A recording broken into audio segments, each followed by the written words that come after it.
Hello friends, this is part 2 video of creating Pareto chart using new window DAX functions.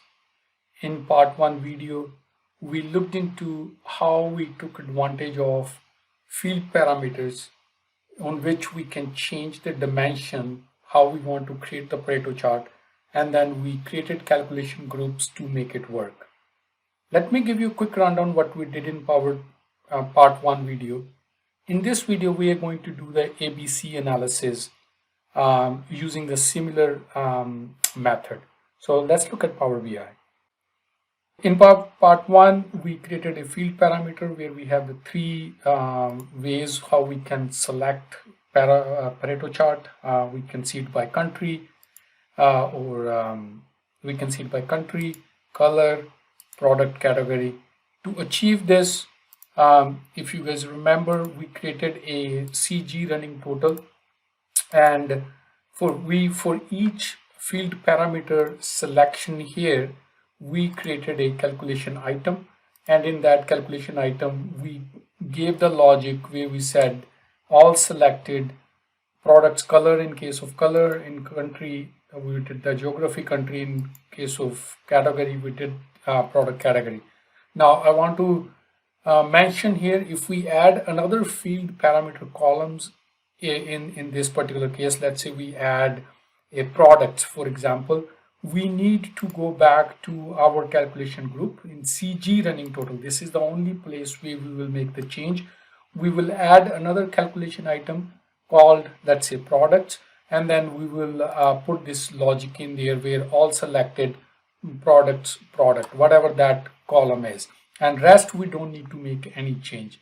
So this is what we did in part 1 video, and I did explain in part 1 video why we need to do these calculation items for running total to make it work with the selection. Otherwise the Windows function would not work. So far so good. Now what we wanted to do is we want to do the ABC analysis. So basically any dimension we select, and whatever makes to 80% will be class A, whatever makes between 80 to 90% will be class B, and rest will be class C. That's how we're gonna make it work. So for example, if I am selecting color, so up to this color, which is black, red and silver, contribute 80% of the sales, so this will be class A, sorry. And from yellow and blue, yellow will be class B because it is between the 80 and 90%, and anything else is it will be class C. So that's what we wanted to achieve. Again, to make this work, we will use another calculation groups and create another calculation group and then make it work. You might wonder why I wanted to use calculation groups. Is there any other way to do that? I will, at the end of this video, I will explain what was the thinking behind using the calculation groups. So to achieve ABC analysis, what I did is I created another calculation group called ABC. So let me just show you guys what that is. So here you go. There is a calculation group called ABC class, and the column name in that is class, and I added 3 calculation items in this. So I will again explain what these calculation items are doing. They have the similar functionality. So what I'm doing is, first I'm storing a value in Pareto chart variable. So what I'm saying is, whatever the measure we're using on the visual, and call CG Pareto calculations, apply Pareto. That is, if you remember, that is the a one on which we are filtering and contains the logic to calculate the Pareto percentage. Basically, running total divided by total sales, or running total of the selected measure or the measure we are using on the visual divided by total of the measure which is used on the visual. So that is what is creating this Pareto percentage. And what we're doing in here, we are calling that calculation item and getting the percentage. And in class A, what we're doing is, first we're checking if the percentage is blank. So we want to return the blank value, because if we don't do that, let's say if we are looking at the product level and there are tons of product and some product which are not sold, we want to make sure those are not shown up in the ABC analysis. So we are saying, okay, if our Pareto percentage is blank, then don't return anything. That is our first condition. And second condition we are doing is, if Pareto a percentage is less than 80%, then give the value 1. I will explain why we are doing that. Now when we go to class B, similarly we are getting the Pareto percentage first, and then we are seeing if it is blank, then give us the blank value. And also I can also put the OR condition in here, and if also, just for the readability purpose, I just put in a separate switch function. So if Pareto is blank, value is blank, then return blank. If it is less than equal to 80%, because what we're doing is, if it is less than 80% or equal to 80%, then that is a class A. And then in class B, we don't want to return that value. That's why we're returning blank. But if it is less than 90, it means it is between above 80% and less than equal to 90%, then return the value 1. That's what we're doing. So this is for class B. So basically what we're saying is, anything between 80 to 90%, only then return the value 1. And in class C, what I'm doing is again similar.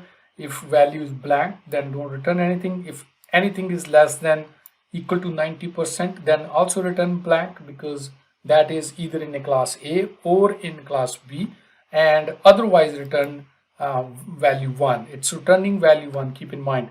And why we're doing this is, so basically what we're dividing, like what product fall or the dimension fall in class A, whatever is fall in class B and class C, and only then we are returning the value 1. Now how does this play a role? Let's take a look at that. So we're gonna go back to the Pareto chart which we created in part 1 video. So right now it is a line visual, and what I'm gonna do is I'm gonna pick up a line and stacked column chart and use that. And what we're going to do is, we are going to put our sales on y-axis. So that's what the Pareto is. On the legend, what we're going to use is the new calculation group which we have created, called CG calculation group ABC class, and then the column class. So we're going to drop that on our legend. So nothing changed yet, because we haven't given any value on column y-axis. So we are also going to use sales on y-axis. So here you go. What we are seeing here is, so we have there is a class and C class. There is no B class, because maybe the combination in case of color is like this. So let me pick another one. So category. So here you go. When we're picking the country, so United States, Australia, and United Kingdom are part of class A. Germany is part of class B, and France and Canada is part of class C. And let's actually change a little bit of colors here. What we're going to do is, I go to colors. I think that's what, under columns. So let's say we make class A a little bit darker and class B as lighter and class C as gray color, so that it looks like this. And on the lines, maybe what we can do is change the line color to, there's no conditional formatting, because we're using in this particular visual there's no conditional formatting available, and we're going to make it red. So here you go. So this is what is class A, these product, United States, Australia, and Kingdom, UK, Germany, B and C. And let's see what happened in case of product category. Here you go. So road bikes is making almost 50%, so that's why it is in class A. And mountain bikes is class B, because they are into 0.83%. I haven't converted it to percentage, and that's why, again, between 80 to 90% is class B, and rest is class C. And when we go by color, and if we look into the percentage here, what we have is, this is 74%. Basically black, red and silver make up to 74%, and that's it's a part of the class A, sorry. And one thing we can also do rather than these looks like a bar graphs, we have an advantage here to adjust the spacing. The inner padding is 20 pixels. We can change it to 0, so it will look like a block of so it looks like a block instead of the bar chart. So now it's a little bit much clear now that these three countries make class A, this makes class B, and this makes class C. So already you can see with the calculation groups, we are reusing our Pareto calculation percentage in our ABC analysis by calling the calculation item in our ABC class here, and then we are calling this Pareto percentage, which contain the logic how we are calculating the Pareto percentage. And also in this one we are calling another calculation group which is calculating the running total based on the dimension we have selected, because there is no other way. And I took it to the next level. Now again, as I mentioned in this video, if a question comes why I wanted to use calculation groups, whether it could have been done in a different way as well. Yes, if we don't want to have a dynamic selection of the dimension on what we want to show on x-axis, we can do it without calculation groups. And one more reason I wanted to try to use a calculation group was, what about we have currently what we're doing is we are doing everything on the sales. What I mean by that is we are using the sales measure, some sales on our in our visual. So it means the Pareto chart we are creating for the sales, like by product category, by color, by country. What about if I also want to give the option to the user to pick what measure they want to see? They can have Pareto chart on a sales, they can have a quantity, or any other measure you have in your model. So that makes it really dynamic. So to do so, let's switch to the second page and let me show you guys here what I did. I created another calculation group, and it is called CG measure, which is basically select a measure calculation group called measure, and the calculation name is measure, and it has two calculation items. Those calculation items which I want to give selection to the user, so user can pick sales, which is just returning the sales measure, and quantity is returning the quantity measure. And if I need more selection, I can do that, and I can add those as a part of the calculation items. So now what I have is I use this new calculation group called measure as in a slicer, as you can see here, and change the label to Pareto chart 4. And now what I have is I can see my Pareto chart by a whatever dimension I want it by product category. And now I'm seeing Pareto chart for quantity by product category, as you can see, and I can switch to the sales measure. And when I go to the sales measure, same category, now ABC class completely look completely different, and also the chart look completely different. When it comes to sales, road bikes is a part of class A, and the mountain bikes is class B. And when it comes to quantity, all these 4 or 5 product categories become a class A, and these 3 categories becomes class B.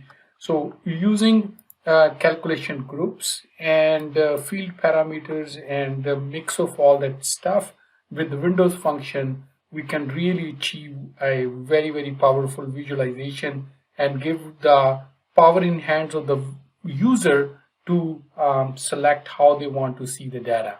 I hope you are finding these videos useful. Again, in this Pareto chart, dynamic Pareto chart, I try to explain how you can use Windows functions, how you can reuse calculation groups, how you can take field parameters and use those in your calculation groups and make it work. Anyhow, let me know what you guys think about this video. Do share your feedback and comments, and please subscribe my channel. No more videos on the way. Until next video, have a good day. Thanks for watching. Bye for now.